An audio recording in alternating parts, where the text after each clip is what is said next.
வணக்கம் நேயர்களே, விஷன் 9 டிவிக்காக நான் உங்கள் லக்ஷ்மி நாராயணன். இப்போ நான் பார்க்க போகிறது வார ராசி பலன் 7ஆம் தேதியிலேருந்து 13ஆம் தேதி வரை எப்படி இருக்க போதான்னு பார்க்க போகிறோம். எப்போதுமே சொல்கிறதாங்க, லக்னத்துக்கு பாருங்கள். ராசிக்கு பார்ப்பதை விட லக்னத்துக்கு பார்க்க ரொம்ப பர்ஃபெக்டாக இருக்கும். உதாரணமாக ஒரு மகர லக்னம் விருச்சிக ராசினா நீங்கள் விருச்சிக ராசிக்கான பலன்களை பார்க்குற மகர ராசிக்கான பலன்களை பார்க்க ரொம்ப பர்ஃபெக்டாக இருக்கும். முதல்ல வர்றது பொது பலன்கள், அதுக்கப்புறம் தசாபுக்தி பலன் வருது. ஸோ உங்களுக்கு என்ன தசாபுக்தி அந்தரங்கள் வருதோ அதை மிங்கிள் பண்ணி பார்க்குறது ரொம்ப பர்ஃபெக்டாக இருக்கும். ராசி சிம்மராசிக்கு வந்து பார்த்தீங்கன்னா உங்களுக்கு ராசி அதிபதி சூரியன் வந்து 8ல் இருக்கார். நிறைய கிரகங்கள் 8ல் இருக்கும். கொஞ்சம் நெகட்டிவாக தான் பலன்கள் இருக்க போகிறது முதலே சொல்லிடுறேன். ஏன்னா வந்து சூரியன் வந்து 15ஆம் தேதி வரை கண்டிப்பாக வந்து அது மீனத்தில் இருக்கும்போது கொஞ்சம் மன உளைச்சல், டென்ஷன், ஸ்ட்ரெஸ்ஸஸ்லாம் இருக்கும். தேவையில்லாத பிடிவாதங்கள், பெரிய லாபம் வரணும், அதை பண்ணால் தான் பண்ணுவேங்கிற மாதிரி பிடிவாதங்கள் ஏற்பதற்கான வாய்ப்புலாம் ரொம்ப கவனமாக இருக்கணும். 2 அதிபதி வந்து 8ல் இருக்கும்போது நண்பர்கள் குடும்பத்தில் வந்து தேவையில்லாத சலசலப்புகள், ஒரு டென்ஷன் வரதுக்கான வாய்ப்புலாம் நிறைய கொடுக்கும். ஸோ இந்த வீட்டை விட்டு ஓடிடுறேன் போங்க அப்படிங்கிற மாதிரி விஷயங்கள்லாம் பண்ணுவீங்க. ஸோ அதெல்லாம் வந்து ஓரமாக வைங்க. எல்லாம் கொஞ்சம் நாள் தான். ஏன்னா வந்து இதில் ஒரு மாத கிரகங்கள் ஒரு 10-15 நாளில் எல்லாமே மாறிடும். அதுவரை கொஞ்சம் கவனமாக இருக்கிறது ரொம்ப ரொம்ப நல்லது.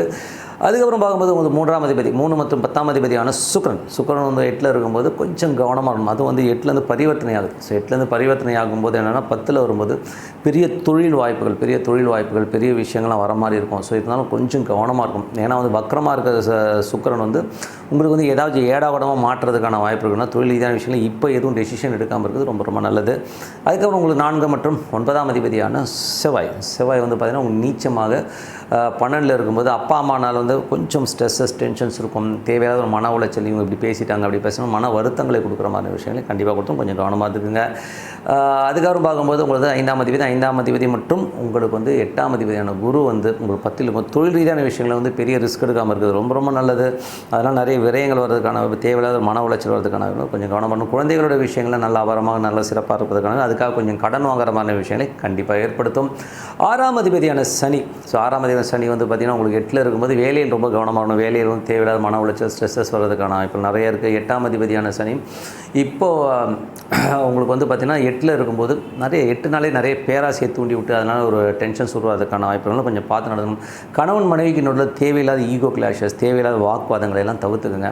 அவங்க ஏதோ பேசுகிறாங்க ஒழிஞ்சு போகுதுன்னு சொல்லிட்டு விட்டு போகிறது ரொம்ப ரொம்ப நல்லது. மற்றபடி வந்து பார்த்திங்கன்னா உங்களுக்கு 9ஆம் அதிபதி செவ்வாய் வந்து உங்களுக்கு வந்து 12ல் நீச்சமாகும்போது அப்பா சார்ந்த உறவுகள் வெளிநாட்டிலலாம் வந்து சின்ன சின்ன அவமானங்கள் நமக்கு என்னடா இப்படிலாம் இன்சல்ட் பண்ணுறாங்க நம்மளோட ஃபீலை கண்டிப்பாக ஏற்படுத்தும். கொஞ்சம் கவனமாக இருந்துக்கணும்.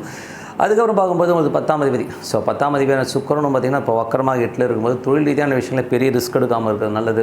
பெரிய முதலீடு, பெரிய விஷயங்களை வந்து நிறைய பேர் அப்ரோச் பண்ணுவாங்க. பட் இருந்தாலும் இந்த டைமில் வந்து கொஞ்சம் நியூட்ரலாக இருக்கிறது தான் ரொம்ப ரொம்ப நல்லது. 11ஆம் அதிபதி 2 மற்றும் 11ஆம் அதிபதியான புதன் வந்து பார்த்திங்கன்னா உங்களுக்கு 8ல் இருக்கும்போது பெரிய லாபங்கள் வருது, அதாக வருதுன்னு சொல்லுவாங்க. பட் இருந்தாலும் எதுலேயுமே கேர்ஃபுல்லாக இருங்க. ஏன்னா 8ல் உள்ள கிரகம் வந்து எப்போ கவுக்குன்னே தெரியாது. ஸோ அதனால் கொஞ்சம் கவனமாக இருக்கிறது ரொம்ப ரொம்ப நல்லதுங்க. ஸோ மற்றபடி என்னங்க இப்போ பார்த்து பொது பலன்கள் இப்போ பார்க்குறது தசாபுத்தி பலன்கள் வந்து பார்த்திங்கன்னா சிம்ம லக்னமாக இருந்து சூரிய தசாபுத்திகள் சூரியன் 8ல் இருக்கும்போது பாசஸ், அதாவது நம்மளோட மேலதிகராக நம்ம ப்ரெஷரோ டென்ஷனோ வரும். கவர்மெண்ட் சம்மந்தமான விஷயங்கள் ரொம்ப கவனமாக இருக்கிறது ரொம்ப ரொம்ப நல்லது. இது 15ஆம் தேதி வரை ரொம்ப கவனமாக இருங்க. ஸோ அதுக்கப்புறம் ஓரளவுக்கு எல்லாமே ஃப்ரீ ஆகிடும். அதுக்கப்புறம் பார்க்க சிம்ம லக்னமாக இருந்து உங்களுக்கு வந்து சந்திரன் தசாபுத்தி அந்த மாதிரி சந்திரன் வந்து பார்த்திங்கன்னா உங்களுக்கு ஃபஸ்ட்டு வந்து வாரத்தின் முற்பகுதியில் வந்து நிறைய கொஞ்சம் சின்ன சின்ன செலவுகள் ஏற்படுறதுக்கான வாய்ப்பிலே இருக்கும். ஸோ அதுக்கப்புறம் எல்லாமே சிறப்பாக இருக்கிறதுக்கான வாய்ப்பில் ரொம்ப நல்லாயிருக்கு. சிம்ம லக்னமாக இருந்து செவ்வாய் வந்து 12ல் இருக்கும்போது தந்தை சார்ந்த விஷயங்கள், அப்பா அம்மாவில் கொஞ்சம் மன உளைச்சல், டென்ஷன், ஸ்ட்ரெஸ்ஸஸ் வரும். ஸோ அதனால் வந்து ஒரு மனக்கலக்கங்கள் இல்லாமல் நைட்டு தூங்காமல் உட்காந்து யோசிச்சுட்டு இருப்பீங்க. ஸோ அந்த தூக்கி போடுங்க, இதெல்லாம் ஆள் இந்த கேம்னு தூக்கி போட்டு போகிறது. இதெல்லாம் ஒரு மாத கிரகங்கள் ரொம்ப பெரிய பாதிப்பிலே ஏற்படுத்தாது. 5 மற்றும் உங்களுக்கு வந்து 8ஆம் அதிபதியான குரு 10ல் இருக்கும்போது தொழில் ரீதியான விஷயங்களையும் குழந்தைகள் விஷயங்களையும் வந்து கொஞ்சம் கவனமாக இருக்கும். குழந்தைகளுக்கு நிறைய கடன் வாங்குற மாதிரி விஷயங்களை ஏற்படுத்தும். தொழிலில் வந்து கொஞ்சம் அகலக்கால் வைக்கிற மாதிரி ஃபீலை கண்டிப்பாக ஏற்படுத்தும். இதனால் எல்லாமே டிலேடாக நடக்கிற மாதிரி ஃபீல் இருக்கும்போது கொஞ்சம் பார்த்து நடக்கிறது ரொம்ப ரொம்ப நல்லது. அதுக்கப்புறம் பார்க்கும்போது உங்களுக்கு வந்து 6ஆம் அதிபதி.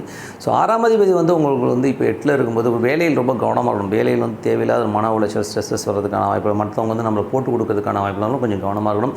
7ஆம் அதிபதி. ஸோ உங்களுக்கு 7ஆம் அதிபதியான சனி வந்து 8ல் இருக்கும்போது கணவன் மனைவிக்குள்ள ஒரு ஈகோ கிளாஷஸ், தேவையில்லாத வாக்குவாதங்கள்லாம் வர்றதுக்கான வாய்ப்புகளும் ரொம்ப கவனமாக இருக்கணுங்க. மற்றபடி வந்து சிம்ம லக்னமாக இருந்து உங்களுக்கு வந்து இப்போது ராகு தசாபுத்தி அந்த ராகு வந்து குருடைய சாரத்தில் வந்து தொழில் ரீதியான விஷயங்களில் வந்து கொஞ்சம் கவனமாக இருக்கணும். தொழிலில் வந்து ஒரு பேராசையை காட்டி எல்லாரும் வந்து நம்மளை மாட்ட விடுறதுக்கான வாய்ப்புகளும் கொஞ்சம் கவனமாக இருக்குது ரொம்ப ரொம்ப நல்லது. சிம்ம லக்னமாக இருந்து குரு தசாபுத்தி குரு வந்து பார்த்திங்கன்னா நம்ம 10ல் இருக்கும் தொழில் ரீதியான விஷயங்கள் வந்து ரொம்ப கவனம், பேராசைப்பட்டு ஏதாச்சும் மாட்டிக்கிறதுக்கான வாய்ப்புகளும் பார்த்து நடந்துக்கணும். அதே மாதிரி வந்து குழந்தைகள் விஷயங்களையும் வந்து தேவையில்லாத மன உளைச்சல் இருக்கும். ஸோ அதனால் கொஞ்சம் கேர்ஃபுல்லாக, ஏன்னா பரிவர்த்தனை அது 8ல் இருக்கும்போது இந்த மாதிரி விஷயங்கள்லாம் பண்ணும். சிம்ம லக்னமாக லக்னமாக இருந்து சனி தசாபத்தி இருந்தாலும் சனி வந்து பார்த்திங்கன்னா உங்களுக்கு வந்து 7ஆம் அதிபதி 8ல் இருக்கும்போது கணவன் நடிகள் ஒரு ஈகோ கிளாஷஸ் ஏற்படுத்துறதுக்கான நிறைய இருக்குது. சிம்ம லக்னமாக இருந்து புதன் தசாபத்தி 2 11ஆம் அதிபதியான புதன் வந்து பார்த்திங்கன்னா உங்களுக்கு 8ல் இருக்கும்போது நண்பர்கள் மற்றும் குடும்பத்தில் வந்து தேவையில்லாத சலசலப்புகள் பிடிவாதங்கள் அதனால் ஒரு மன உளைச்சல் வர்றதுக்கான வாய்ப்புனா ரொம்ப கவனமாக இருக்கணும். சிம்ம லக்னமாக இருந்து கேது தசாமல் கேது வந்து 2ல் இருக்கும்போது வெடுக்குன்னு பேசுகிறது தேவையில்லாத பேசுகிறதுனால வந்து நம்ம டேர்ம்ஸ் பேசுகிறதுனாலே வந்து நமக்கு நிறைய வந்து விரோதிகள் வர்றதுக்கான வாய்ப்புகள். அதனால் கொஞ்சம் மௌனமாக இருக்கிறது ரொம்ப ரொம்ப நல்லது. அதனால் வந்து நிறைய விஷயங்களை சாதிக்கலாம். அதனால் கொஞ்சம் பார்த்து நடந்துங்கனால சிம்ம லக்னமாக சுக்கிர தசமம் சுக்கிரன் வந்து 8ல் வக்கரமாக இருக்கும்போது கொஞ்சம் பார்த்து நடந்தோம். தொழில் ரீதியான விஷயங்கள் பக்கத்து வீட்டுக்கார சம்மந்தமான விஷயங்கள்லாம் தேவையில்லாத பிடிவாதங்கள் ஈகோனால நமக்கு வந்து நிறைய கிளாஷஸ் வர்றதுக்கான வாய்ப்பு. கொஞ்சம் பார்த்து நடந்துக்கிறது ரொம்ப ரொம்ப நல்லது. ஸோ மற்றபடி என்னங்க நல்ல விஷயங்கள் நல்ல மாற்றம் இதெல்லாம் வந்து ஒரு கேல்குலேஷன்ஸ்லாம் வந்து நோட் பண்ணி வச்சு எது ப்ளஸ் மைனஸுங்கிறத நோட் பண்ணி அப்ளை பண்ணி பார்த்தா ரொம்ப பர்ஃபெக்டாக இருக்குங்க. ஸோ மற்றபடி என்னங்க நல்ல ஒரு பிரார்த்தனை மனதார இறைவனை பிரார்த்தனை பண்ணி நான் டெய்லி ஒரு 10லேருந்து 15 நிமிஷமோ ஒரு 10 மினிட்ஸ் போதுங்க. ஒரு அமைதியான இடத்துல உட்காந்து உங்களுக்கு பிடிச்ச தெய்வம் என்னவோ ஸோ அதை மனதார பிரார்த்தனை பண்ணுவோ கண்டிப்பாக அடுத்த தடவை போகிறதுக்கான ரொம்ப சிறப்பாக இருக்குங்க.